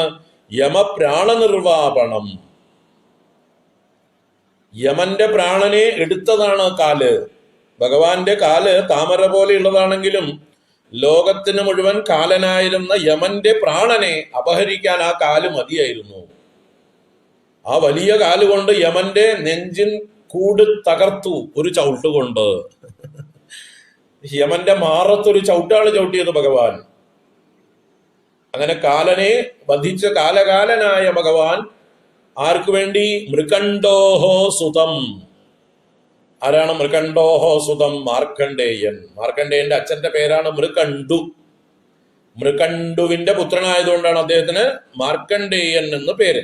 അപ്പൊ അതാണ് ഇവിടെ മൃകണ്ഡുവിന്റെ എന്ന് പറയാനാണ് ഷഷ്ടി വിഭക്തിയില് മൃകണ്ഡോഹോ സുതം. ആ മൃകണ്ഡു മഹർഷിയുടെ പുത്രനായിട്ടുള്ള ആ മാർക്കണ്ഡേയനെ തന്റെ മുമ്പിൽ വന്ന അഗ്രേ ത്രസന്തം. അവിടെ മാർക്കണ്ഡേയൻ ഭഗവാനെ പൂജിച്ചതൊന്നുമില്ല, പൂജാവിധികൾ അനുസരിച്ച് സ്തുതിച്ചതോ പൂജ അഭിഷേകം ചെയ്തതൊന്നുമില്ല. തന്റെ പ്രാണന ആപത്ത് വന്നു എന്ന് കണ്ടപ്പോ ഓടി വന്ന് യമന്റെ ഓടി വന്ന് യമനെ അല്ല ഭഗവാന്റെ ലിംഗത്തെ, ശിവലിംഗത്തെ ആലിംഗനം ചെയ്തു. അത്രേ ഉള്ളൂ. പൂജാവിധി പ്രകാരം അല്ല ചെയ്തത് അല്ലെ, ആലിംഗനം ചെയ്തു. ആ ആലിംഗനത്തിന്റെ ഓർമ്മയ്ക്ക് കൊട്ടിയൂര് ആലിംഗന പുഷ്പാഞ്ജലി, ആ പ്രത്യേക ദിവസം അല്ലെ, കൊട്ടിയൂർ മഹോത്സവത്തിന്റെ ഇടയില് ഒരു ദിവസം ആ തന്ത്രി പൂജാരി ആലിംഗനം ചെയ്യുന്നതായിട്ടൊരു ചടങ്ങുണ്ട്. അത് വാസ്തവത്തില് വേറെ എവിടെയെങ്കിലും മറ്റ് പൂജാ ക്ഷേത്രങ്ങളിലുണ്ടോ? അത് പൂജാവിധിയിൽപ്പെട്ടതാണോ? വൈക്കത്തും ഏറ്റുമാനൂരും എറണാകുളത്തപ്പനും തിരുനക്കര തേവർക്കും അതുപോലെയുള്ള മഹാദേവ ക്ഷേത്രങ്ങളില് വടക്കുംനാഥ ക്ഷേത്രത്തിലൊക്കെ ആലിംഗനം ഉണ്ടോ? ഇല്ലല്ലോ. അതൊന്നും പൂജാവിധിയിൽപ്പെട്ടതല്ല. എന്നിട്ടും വിധിയിലില്ലാത്തതായിട്ടുള്ള ആലിംഗനം ചെയ്തു മാർക്കണ്ഡേയ മഹർഷി. മാർക്കണ്ഡേയ ബാലനായിരുന്നു അന്ന്, 16 വയസ്സ്. ഒന്നും അറിയാത്ത ബാലനായിരുന്നു, കൊച്ചുകുട്ടി. ആ ബാലൻ തന്റെ പ്രാണഭയം കൊണ്ട് ഓടി വന്ന് ഭഗവാനെ ആലിംഗനം ചെയ്തത് മാത്രമേ ഉള്ളൂ. അല്ലാതെ പൂജാവിധികളൊന്നും ചെയ്തില്ല, ധ്യാനിച്ചുമില്ല, ഒന്നുമില്ല. അങ്ങനെയുള്ള ഭയപ്പെട്ട് ഓടി വന്ന അഗ്രേ ത്രസന്തം മൃഗണ്ഡോഹോ സുതം ത്രാതും, ആ മൃഗണ്ഡുപുത്രനെ രക്ഷിക്കുവാനായിക്കൊണ്ട് യമപ്രാണ നിർവാപണം, യമന്റെ പ്രാണനെ പുറത്തേക്ക് എടുത്തതായിട്ടുള്ള, നിർവാപണം ചെയ്യിച്ച അന്തകാന്തകനായ അങ്ങയുടെ പദാബ്ജം ത്വൽ പദാബ്ജം അവലംബേ, ഞാനും ആശ്രയിക്കുന്നു. അപ്പൊ മാർക്കണ്ഡേയൻ ഒന്നും അറിഞ്ഞിട്ടല്ല, ആശ്രയിച്ചു, ഭക്തിപൂർവം ശരണാഗതി ചെയ്തു. അതുകൊണ്ട് അങ്ങ് മാർക്കണ്ഡേയന് വേണ്ടി അങ്ങയുടെ ഭൃത്യനായ യമനെ പോലും കൊന്നുകളഞ്ഞു. ഭഗവാന്റെ ഭൃത്യനാണ് കാലൻ, യമൻ. ഭഗവാൻ ഒരു സംഹാര കർത്താവാണ് മഹാദേവൻ, അല്ലെ? ആ സംഹാരത്തിന്റെ ഒരു ഡിപ്പാർട്ട്മെന്റ് ഏൽപ്പിച്ചിരിക്കുകയാണ് യമനെ. അതെ, അന്നാൾ ആയുസ് കഴിഞ്ഞവരെയൊക്കെ പോയിട്ട് കൊണ്ടുവന്ന് നരകത്തിലേക്ക് ഇട്ടോട്ടോ എന്ന് പറഞ്ഞ് ഏൽപ്പിച്ചിരിക്കുന്ന ഒരാളാണ്. ഭഗവാന്റെ ഒരു അറ്റൻഡറാണ്, ഒരു എക്സിക്യൂട്ടീവാണ്, ഒരു ഗവർണറാണ് ആര്? യമൻ. അല്ലാതെ ഭഗവാന്റെ ശത്രുവൊന്നുമല്ല, ഭഗവാന്റെ ഭൃത്യനാണ് യമൻ. അഷ്ടദിക്പാലകന്മാരിൽ ഒരാളാണ്. വളരെ ശ്രേഷ്ഠമായ ഒരു പ്രവൃത്തി ചെയ്തുകൊണ്ടിരിക്കുന്ന ആളാണ് യമൻ. യമൻ ഇല്ലെങ്കിൽ വിവരമറിയാം നമുക്ക്, അല്ലേ? ഇവിടെ കുഞ്ചൻ നമ്പ്യാരുടെ കാലനില്ലാത്ത കാലം പഠിച്ചാൽ മതി, എന്തായിരിക്കും ഈ ലോകത്തിന്റെ അവസ്ഥ എന്ന്. നമ്മൾ കുടുംബശ്രീക്കാർ കുറച്ച് ദിവസം സമരം ചെയ്താൽ നമ്മുടെ ഗൃഹങ്ങളിൽ വന്ന് വേസ്റ്റ് കളക്ട് ചെയ്യുന്ന മുനിസിപ്പാലിറ്റി സ്റ്റാഫോ അല്ലെങ്കിൽ ഇതുപോലെ കുടുംബശ്രീ വണ്ടികളോ നമ്മുടെ വേസ്റ്റ് കളക്ട് ചെയ്യാൻ കുറച്ച് ദിവസം വരാതിരുന്നാൽ എന്തായിരിക്കും നമ്മുടെയൊക്കെ വീട്ടിൻ്റെയും നാട്ടിൻ്റെയും അവസ്ഥ? എല്ലാം മാറിക്കൊണ്ട് കിടക്കില്ലേ? അസുഖങ്ങൾ ബാധിക്കില്ലേ? ജീവിതത്തിന് സുഖം ഉണ്ടാവോ? സ്വൈരം ഉണ്ടാവോ? ജലാശയങ്ങളും അന്തരീക്ഷവും ഒക്കെ മലിനമാവില്ലേ? അപ്പൊ ദിവസവും ആ കുടുംബശ്രീക്കാർ വന്ന് ആ വേസ്റ്റ് കളക്ട് ചെയ്ത് കൊണ്ടുപോയി അവർ വേണ്ട രീതിയിൽ ഡിസ്പോസ് ചെയ്യുന്നത് കൊണ്ടല്ലേ നമ്മളൊക്കെ സുഖമായിട്ട് ഇരിക്കുന്നത്, ആരോഗ്യത്തോടെ ഇരിക്കുന്നത്? അതുപോലെ ഈ പ്രകൃതിയിൽ എപ്പോഴും വേസ്റ്റ് ഉണ്ടായിക്കൊണ്ടേയിരിക്കേണ്ട ആ വേസ്റ്റ് ഡിസ്പോസിങ് ഡിപ്പാർട്ട്മെന്റാണ് യമന്റെ ഡിപ്പാർട്ട്മെന്റ്. അതിൽ മനുഷ്യ ശരീരങ്ങളും വേസ്റ്റുകളാണ്, എല്ലാ ജന്തു ശരീരങ്ങളും വേസ്റ്റുകളാണ്. ആ വേസ്റ്റുകളെ കാലമാവുമ്പോൾ യഥാകാലം ഡിസ്പോസ് ചെയ്യുന്ന ആ ഒരു എന്താ പറയുക, ഗാർബേജ് ക്ലീനിങ് ഡിപ്പാർട്ട്മെന്റ്, തോട്ടിപ്പണി എന്നൊക്കെ പറയുന്ന പോലെയുള്ള ആ പണിയാണ് പാവം യമൻ എടുക്കുന്നത്. ഈ ലോകത്തെ വൃത്തിയാക്കാൻ വേണ്ടി, ശുദ്ധീകരിക്കാൻ വേണ്ടി ആ വേസ്റ്റ് കളക്ടിങ് ഡിപ്പാർട്ട്മെന്റ് ഏൽപ്പിച്ചിരിക്കുന്ന മഹാദേവൻ യമനെ. അതുകൊണ്ട് നല്ലൊരു വേലക്കാരനാണ്, സിൻസിയറായിട്ടുള്ള പങ്ക്ച്വൽ ആയിട്ടുള്ള ഒരു വേലക്കാരനാണ്. അല്പം പോലും ടൈം അങ്ങോട്ടോ അങ്ങോട്ടോ മാറിയിട്ടല്ല മൂപ്പര് പണിയെടുക്കുന്നത്. ഓടി നടന്ന് കൃത്യസമയം പാലിച്ചുകൊണ്ടാണ് ഓരോരുത്തരെയും ഇവിടുന്ന് ഡിസ്പോസ് ചെയ്ത് കൊണ്ടുപോകുന്നത്. അപ്പൊ മംഗളം നൽകുന്നവനാണ് യമൻ. ആ യമനെ നമ്മൾ ഒരിക്കലും ശത്രുവായിട്ട് കാണേണ്ടതില്ല, ഭയപ്പെടേണ്ടതേ ഇല്ല. മൂപ്പര് ഇവിടെ ഉള്ളത് കൊണ്ടാണ് നമ്മളൊക്കെ സുഖമായിട്ട് ഇവിടെ ഇരിക്കുന്നത്. നമ്മുടെയും ഈ വസ്ത്രം ജീർണിക്കുമ്പോൾ അത് മാറ്റി പുതിയ വസ്ത്രം തരുന്ന ആളാണ് മൂപ്പര്. എന്തിനു ഭയപ്പെടണം? ചിന്തിക്കുക. അപ്പൊ യമൻ ഭയപ്പെടാനുള്ള ഒരാളല്ല. എങ്കിലും ഇവിടെ പാവം നിഷ്കളങ്കനായിട്ടുള്ള ബാലൻ, ഒന്നും അറിയാത്ത ബാലൻ, തന്റെ ആയുസ് ആ പ്രായത്തില് യമൻ കൊണ്ടുപോകാൻ വന്നു എന്ന് കണ്ടപ്പോ പേടിച്ച് ഓടി വന്ന് ആ ഭഗവാന്റെ ലിംഗത്തെ ആലിംഗനം ചെയ്തു.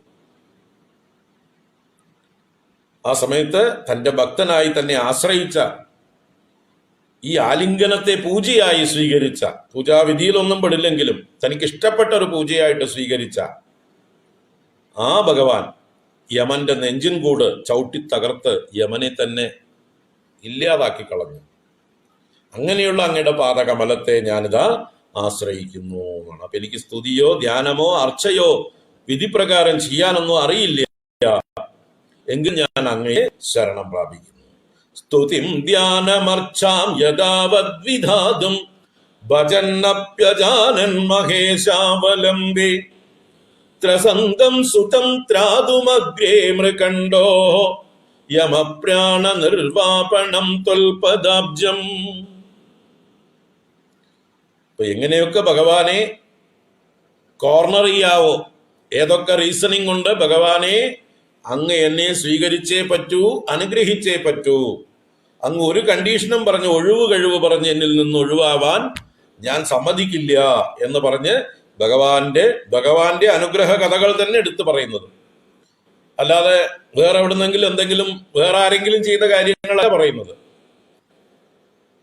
അങ്ങ് തന്നെ മുമ്പേ തന്നെ ഇതുപോലെയുള്ള പ്രവൃത്തികൾ ചെയ്തിട്ടുണ്ട്. അപ്പൊ അത് ഒരാൾക്ക് വേണ്ടി മാത്രമല്ല, അത് എനിക്ക് വേണ്ടിയും ചെയ്യണം, ചെയ്യാവുന്നതാണ്, ചെയ്തതുകൊണ്ടൊരു ദോഷവുമില്ല എന്ന് സ്വയം ഭഗവാനെ നിർബന്ധിക്കുകയാണ്. അടുത്ത ശ്ലോകം ഒരു പ്രാർത്ഥന.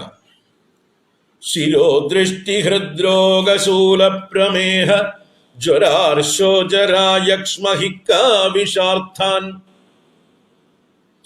ത്വമാദ്യോഭിഷഗ്ഭേഷജം ഭസ്മശംഭോ ത്വമുല്ലാഗയാസ്മാൻ വപുർലാഘവായ.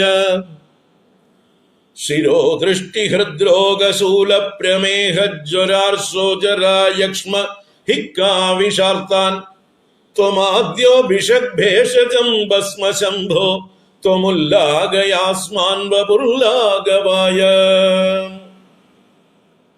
ഇവിടെ ഭഗവാനെ സാക്ഷാൽ വൈദ്യനാഥനായി, ആദ്യ വൈദ്യനായി സ്തുതിക്കുകയാണ്. അല്ലേ, ഭഗവാന്റെ പല ക്ഷേത്രങ്ങളും വൈദ്യനാഥ ക്ഷേത്രമുണ്ട്. ഭഗവാന്റെ ജ്യോതിർലിംഗ ക്ഷേത്രങ്ങളിൽ പ്രശസ്തമായിട്ടുള്ളതാണ് വൈദ്യനാഥൻ എന്നുള്ളതായിട്ടുള്ള പറള്ളിയാം വൈദ്യനാഥം ച. പറളി എന്ന് പറയുന്നതായിട്ടുള്ള ദേശത്ത് ഭഗവാൻ വൈദ്യനാഥനായി ദ്വാദശ ജ്യോതിർലിംഗ സ്വരൂപനായി വിഹരിക്കുന്നു, പ്രകാശിക്കുന്നു. നമ്മുടെ കേരളത്തിലും അനേക വൈദ്യനാഥ ക്ഷേത്രങ്ങളുണ്ട്. തമിഴ്നാട്ടില് ഭഗവാന്റെ വൈദ്യനാഥ ക്ഷേത്രങ്ങൾ ധാരാളമുണ്ട്. നമ്മുടെ കേരളത്തിൽ കണ്ണൂരില് തളിപ്പറമ്പ് രാജരാജേശ്വര ക്ഷേത്രം കഴിഞ്ഞാൽ അടുത്ത് അതേ ദേവസ്വത്തിന്റെ കീഴിൽ TTK ദേവസ്വത്തിന്റെ കീഴില് ഒരു വൈദ്യനാഥ ക്ഷേത്രമുണ്ട്. പ്രാചീനമായിട്ടുള്ളതാണ് വൈദ്യനാഥ ക്ഷേത്രം, വളരെ പഴയതാണ്. നമ്മൾ കണ്ണൂർ പോകുമ്പോൾ എപ്പോഴും പോവാറുണ്ട്. ഈ വൈദ്യനാഥൻ, രാജരാജേശ്വരൻ, തൃച്ചംബരം ശ്രീകൃഷ്ണ ക്ഷേത്രം, ഇത് മൂന്നും കൂടി ചേർന്നതാണ് TTK ദേവസ്വം. അപ്പൊ അതുപോലെയുള്ള വൈദ്യനാഥ ക്ഷേത്രങ്ങൾ. ഇപ്പൊ ഭഗവാൻ വൈദ്യനാഥനാണ്. ഇവിടെ കൽപ്പാത്തിയിലുണ്ട് ഒരു വൈദ്യനാഥപുരം. വൈദ്യനാഥനാണ് അവിടുത്തെ ക്ഷേത്രം. ഭഗവാനെ നമ്മൾ ദിവസവും സ്തുതിക്കാറുണ്ട്. ഭിഷജേ ഭവരോഗിണാം, ഭവരോഗിണാം ഭിഷജേ, അല്ലെ, ഗുരവേ സർവലോകാനാം ഭിഷജേ ഭവരോഗിണാം നിദയേ സർവവിദ്യാനാം ദക്ഷിണാമൂർത്തയേ നമഃ. ഭിഷജേ ഭവരോഗിണാം, ഭവരോഗികൾക്കെല്ലാം ഭിഷക്കായിരിക്കുന്ന വൈദ്യനായിരിക്കുന്ന വൈദ്യനാഥനായിക്കൊണ്ട് നമസ്കാരം. ഇതേ വൈദ്യനാഥനെ സ്തുതിച്ചുകൊണ്ട് ഇതേ ശങ്കരാചാര്യർ ഒരു അഷ്ടകം തന്നെ രചിച്ചിട്ടുണ്ട്, വൈദ്യനാഥാഷ്ടകം. അത് നമുക്ക് പിന്നെ കാണാം. നമ്മൾ ഒരിക്കൽ ചൊല്ലിയിട്ടുണ്ട്. അതിന്റെ ഡീറ്റെയിൽസിലേക്ക് നമുക്ക് പിന്നെ പോകാം. വൈദ്യനാഥാഷ്ടകം, അത് ഈ പരളിയിലെ വൈദ്യനാഥ സ്വാമിയെ സ്തുതിച്ചതാണ്. പറഞ്ഞു വന്നത് ഭഗവാനെ വൈദ്യനാഥനായിക്കൊണ്ട് സ്തുതിക്കുകയാണ്. ത്വം ആദ്യോ ഭിഷക് ഭേഷജം, ത്വം ആദ്യോ ഭിഷക്, ത്വം ആദ്യഃ ഭിഷക്, you are the very first doctor.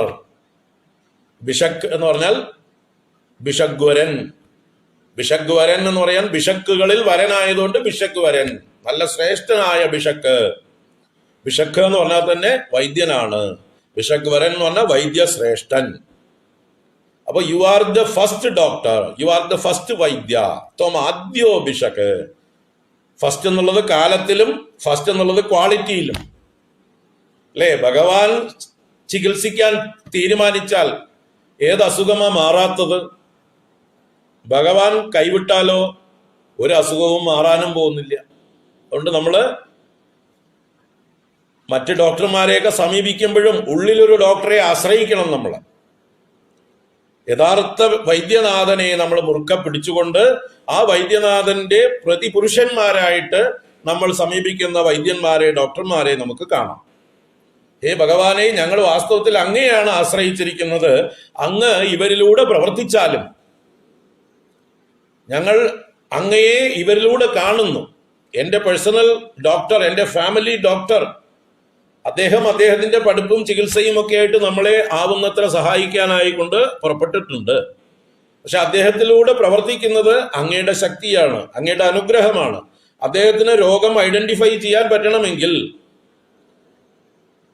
എന്താണ് എൻ്റെ പ്രശ്നമെന്ന് അദ്ദേഹം തിരിച്ചറിയണമെങ്കിൽ, ഡയഗ്നോസിസ് യഥാവിധി ആവണമെങ്കിൽ വൈദ്യനാഥനായ അങ്ങയുടെ അനുഗ്രഹം ആ വൈദ്യന് വേണം.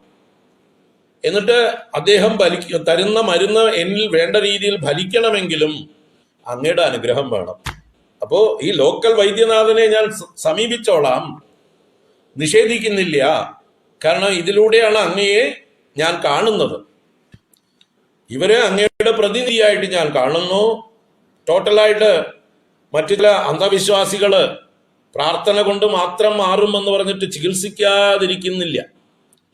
നമ്മുടെ വേദത്തിലെ ഒരു ഉപവേദമാണ് ആയുർവേദം.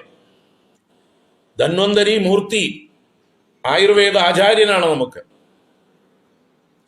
വൈദ്യനാഥൻ നമുക്ക് ഭഗവാൻ ചികിത്സകനാണ്. അപ്പൊ നമ്മുടെ ശാസ്ത്രങ്ങളിൽ വൈദ്യം വേണ്ട എന്ന് പറഞ്ഞിട്ടില്ല. ആയുർവേദം ഒരു ശാസ്ത്രമാണ്. ഋഗ്വേദത്തിന്റെ ഉപവേദമാണ് ആയുർവേദം. അപ്പൊ നമ്മുടെ ശാസ്ത്രവിധികളിൽ നമ്മുടെ വേദങ്ങൾ ചികിത്സാ പദ്ധതിയെ നിഷേധിച്ചിട്ടേ ഇല്ല. വെറും മൂഢവിശ്വാസം കൊണ്ട് പ്രാർത്ഥന കൊണ്ട് മാത്രം മാറും എന്ന് മാത്രം പറഞ്ഞിട്ടില്ല. അതൊക്കെ അങ്ങനെയുള്ള ചെറിയ രോഗങ്ങള് നമുക്ക് പ്രാർത്ഥന കൊണ്ട് മാറ്റാം, നമ്മുടെ വിൽ പവർ കൊണ്ട് മാറ്റാം, ഇച്ഛാശക്തി കൊണ്ട് ഈശ്വരനിൽ പൂർണ്ണമായി സമർപ്പിച്ച് വിൽ പവർ കൊണ്ട് മാറ്റാവുന്ന രോഗങ്ങൾ നമുക്ക് മാറ്റാം. എന്നാൽ ഗുരുതരമായിട്ടുള്ള രോഗങ്ങൾ നമ്മൾ എന്ത് വേണം? അത് ചികിത്സയെ സ്വീകരിക്കണം, ഒപ്പം വൈദ്യനാഥനെ പഠിക്കണം.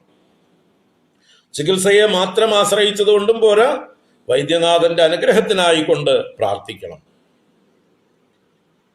വൈദ്യനാഥൻ അനുഗ്രഹിക്കട്ടെ നമ്മുടെ എല്ലാ അസുഖങ്ങളും മാറാൻ. അപ്പോ മറ്റു ചില പെന്തക്കോസ്തുകളൊക്കെ ഉണ്ട്, കൃപാസനക്കാരൊക്കെ ഉണ്ട്.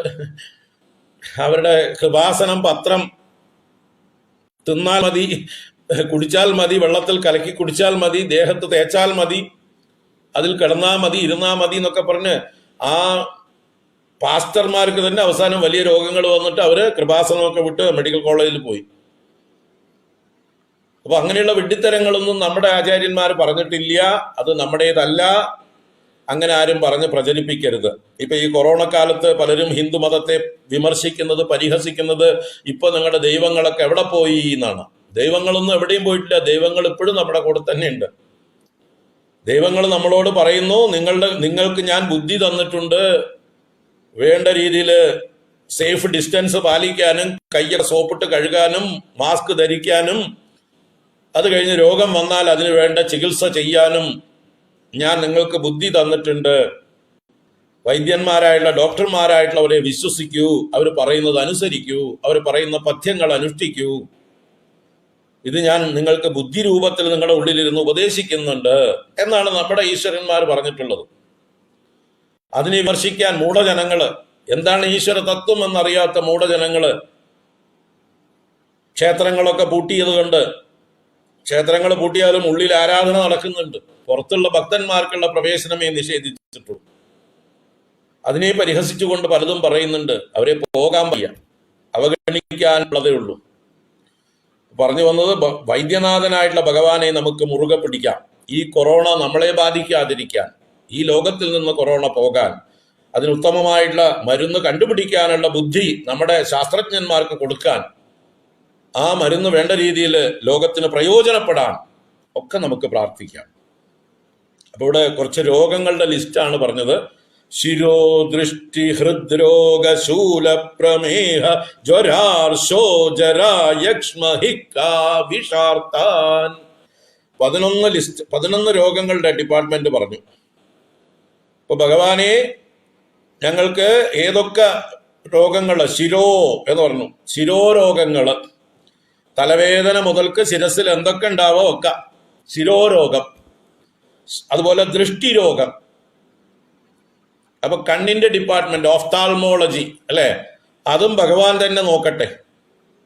അപ്പൊ കണ്ണിന് ബാധിക്കുന്ന തിമിരം മുതൽക്ക് പിന്നെ എന്തൊക്കെ ഗ്ലൂക്കോമ എന്നൊക്കെ പറഞ്ഞ പല അസുഖങ്ങളുണ്ടല്ലോ കണ്ണിന് ബാധിക്കുന്നത്, അത് മുതൽക്ക് ദൃഷ്ടിരോഗങ്ങള്, ഹൃദ്രോഗം, ഹൃദയത്തിനെ ബാധിക്കുന്ന കൊളസ്ട്രോള് മുതൽക്ക് വേറെ ഹൃദയസ്തംഭനം എന്നൊക്കെ പറയുന്ന രോഗങ്ങളൊക്കെ, ഹൃദ്രോഗം.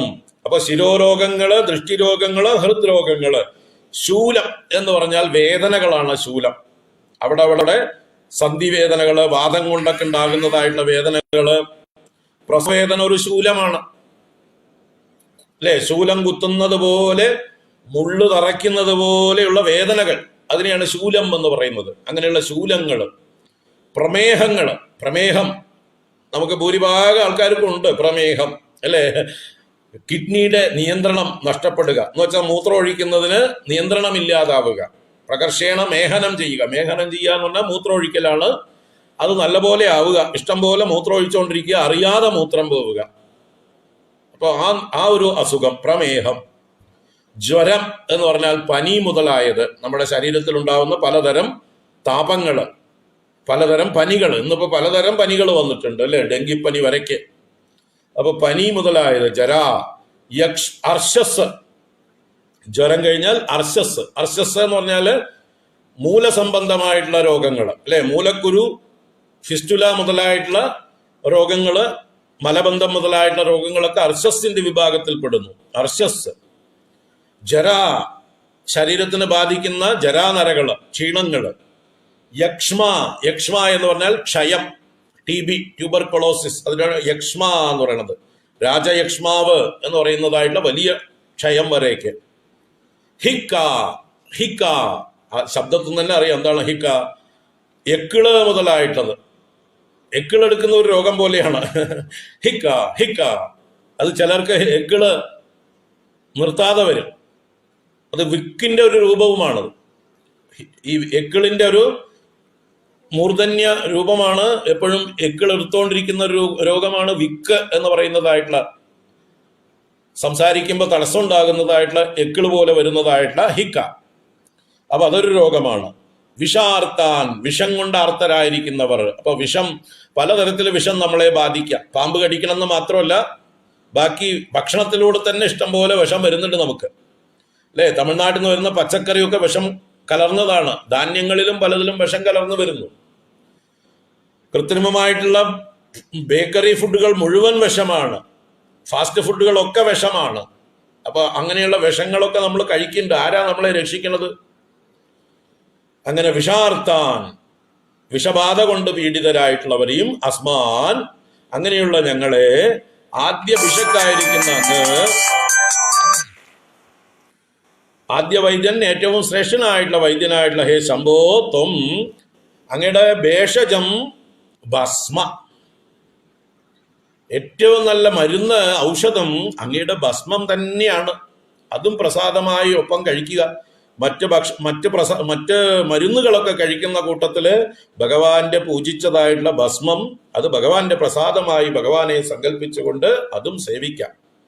അതാണ് ത്വമാദ്യോ ഭേഷജം ഭസ്മ.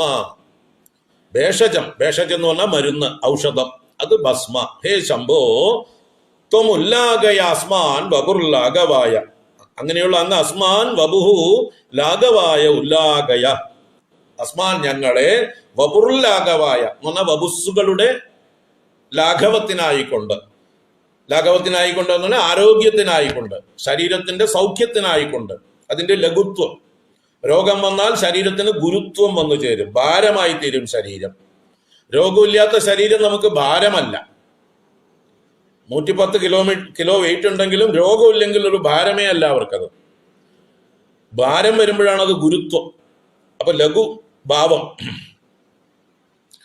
അപ്പൊ അസ്മാൻ വപുർലാഘവായ ഉല്ലാഘയ, ഉല്ലാഘയ, അങ്ങ് ഞങ്ങളെ ചികിത്സിപ്പിക്കൂ, ഉദ്ധരിക്കൂ, ഈ രോഗങ്ങളിൽ നിന്ന് ഞങ്ങളെ ഉദ്ധരിക്കൂ എന്നാണ് പറയുന്നത്. അപ്പൊ ഏതൊക്കെ? ശിരോദൃഷ്ടി ഹൃദ്രോഗ ശൂല പ്രമേഹ ജ്വരാർശോചര യക്ഷ്മഹിക്ക വിഷാർത്താൻ. ഈ ജ്വര എന്നുള്ളതിനെ വേണമെങ്കിൽ അത് ഇതായി കഴിഞ്ഞാൽ മനോരോഗം വരെ ആവാം. അതുപോലെ ഹൃദ്രോഗത്തെ മനോരോഗം എന്നും പറയാം. അങ്ങനെ ഹൃദ്രോഗം എന്ന് പറഞ്ഞാൽ ഹൃദയത്തെ ബാധിക്കുന്നത് മാത്രമല്ല, മനസ്സിനെ ബാധിക്കുന്നതും ഹൃദ്രോഗമാണ്. മനസ്സിന്റെ രോഗം, മനോരോഗം, അത് ഹൃദ്രോഗം തന്നെയാണ്. അപ്പൊ ഹൃദ്രോഗം എന്നുള്ളത് കൊണ്ട് മനോരോഗം മാറ്റാനും ഭഗവാനോട് പ്രാർത്ഥിക്കാം. ഒരാൾ എഴുതി ചോദിച്ചിരിക്കുന്നു, മനോരോഗം ഉൾപ്പെടുമോ എന്ന്. തീർച്ചയായിട്ടും മനോരോഗത്തിനും വൈദ്യനാഥനെ ആശ്രയിക്കാം. നമ്മുടെ തമിഴ്നാട്ടിലൊരു പ്രസിദ്ധമായിട്ടുള്ളൊരു ക്ഷേത്രമുണ്ട്, തിരുവിടൈ മരുതൂർ. കുംഭകോണത്ത് വലിയ ക്ഷേത്രമാണ് തിരുവിടൈ മരുതൂർ. ആ തിരുവിടൈ മരുതൂർ ക്ഷേത്രത്തില് കുറെ ദിവസം ചെന്ന് ഭജന ഇരുന്നാൽ മനോരോഗം മാറി തിരിച്ചു വരുന്ന ഭക്തന്മാരുണ്ട്. എന്ന് വെച്ചാൽ നമ്മുടെ ചോറ്റാനിക്കരയിൽ ഭജന ഇരിക്കുന്ന കുറെ കൂട്ടരില്ലേ, അതുപോലെ തിരുവിടൈ മരുതൂറിൽ ഒന്നിനും ഇതാകാത്ത നിയന്ത്രണം തെറ്റിപ്പോകുന്ന ഉന്മാദ അവസ്ഥയെ പ്രാപിച്ചതായിട്ടുള്ള ഭ്രാന്ത ഭാവത്തെ പ്രാപിച്ച ആളുകളെയൊക്കെ കൊണ്ട് ഉപേക്ഷിക്കുന്ന ഒരു സ്ഥലവും കൂടിയാണ് ഈ തിരുവിടൈ മരുതൂർ. അവിടെ ചെന്ന് കുറച്ചു കാലം അവിടുത്തെ ഭക്ഷണം കഴിച്ച് അവിടുത്തെ നിവേദ്യം ഭക്ഷണമായിട്ട് ഇവർക്കൊക്കെ കൊടുക്കും. ഇവരെയൊക്കെ നോക്കാനായിട്ടുള്ള അവിടെ ചില ഗാർഡിയൻസ് ഉണ്ട്. അവർക്ക് നമ്മളൊരു ചെലവിന് കൊടുത്ത് വേണമെങ്കിൽ ഏൽപ്പിക്കാവുന്നതാണ് ഇങ്ങനെയുള്ള ആൾക്കാരെ. നമുക്ക് വീട്ടിലൊന്നും നിർത്താൻ പറ്റുന്നില്ല, അത്രയും വയലന്റ് ആയിട്ട് തോന്നിയവാസം കാണിക്കുന്ന അമ്മയും, വയസ്സായ അമ്മയും അച്ഛനെയും ഉപദ്രവിക്കുന്ന, വേറെ ആരും നിയന്ത്രിക്കാൻ പറ്റാത്ത ആളുകളൊക്കെ ഉണ്ടല്ലോ. നമുക്ക് പറയാൻ പറ്റില്ല എങ്ങനെയൊക്കെയാണ് ആളുകൾ എന്ന്. അതുപോലെ ലൈംഗികമായിട്ടുള്ള വൈകൃതങ്ങളുള്ളതായിട്ടുള്ള ആൾക്കാരുണ്ട്, പല സ്ത്രീകളെ കയറി ആക്രമിക്കുന്നതായിട്ടുള്ള ആൾക്കാരുണ്ട്. അവരെയൊക്കെ എന്ത് ചെയ്യാൻ പറ്റും? സമൂഹത്തിൽ, കുടുംബത്തിൽ താമസിക്കാൻ പറ്റുമോ? അപ്പൊ അങ്ങനെയുള്ള ആളുകളെയൊക്കെ കൊണ്ടുപോയിട്ട് അവിടെ നടതള്ളിക്കഴിഞ്ഞാൽ അവിടെ ചില കുടുംബക്കാർ ഇത് നോക്കാൻ വേണ്ടി തന്നെ ഉണ്ട്. അവർക്ക് നമ്മൾ മാസം ചെലവിന് അയച്ചു കൊടുത്താൽ മതി, ഇന്ന ആളുടെ പേരിൽ ഇത് ഇന്നാളെ നീ നോക്കണം എന്ന് പറഞ്ഞ് പോയി അവരെ ഏൽപ്പിച്ച് മന്ത്ലി ഒരു എമൗണ്ട് കൊടുത്തു കഴിഞ്ഞാൽ അവർ നോക്കും. അങ്ങനെ വ്യവസ്ഥയുണ്ട്. കുറെ കഴിയുമ്പോൾ ചിലപ്പോൾ ഭേദപ്പെട്ടവരെ തിരിച്ചും കൊണ്ടുപോകുന്നുണ്ട്. നന്നായിട്ട് ഭേദപ്പെട്ട് തിരിച്ചു കൊണ്ടുപോകും. ചിലവരെ ആളുകൾ സ്വീകരിക്കാൻ പോവില്ല. കാരണം ഇന്നത്തെ കാലം അങ്ങനെയല്ലോ, സ്വന്തം ആൾക്കാരെ വേണ്ടാത്തവരല്ലേ എല്ലാവരും. അച്ഛനമ്മമാരെ വൃദ്ധസദനങ്ങളിൽ കൊണ്ടാക്കുന്നവരല്ലേ. അപ്പൊ സ്വീകരിക്കാൻ ആരും ഉണ്ടാവില്ല. അപ്പൊ അവര് തന്നെ അവിടെ എന്തെങ്കിലുമൊക്കെ ജോലിയൊക്കെ ചെയ്ത് ഇങ്ങനെ ജീവിക്കുന്ന ആൾക്കാരും ഉണ്ട്. നമ്മൾ നേരിട്ട് കണ്ടിട്ടുള്ളതാണ്. തിരുവിടൈ മരുതൂർ എന്നത് വലിയ ക്ഷേത്രമാണ്. ഭഗവാന്റെ ശിവലിംഗം, വലിയ ലിംഗം. അതുകൊണ്ട് അവിടുത്തെ ഭഗവാന്റെ പേര് തന്നെ മഹാലിംഗേശ്വരൻ എന്നാണ്. മഹാലിംഗസ്വാമി. അവിടുത്തെ രഥോത്സവം 5 രഥങ്ങളാണ്.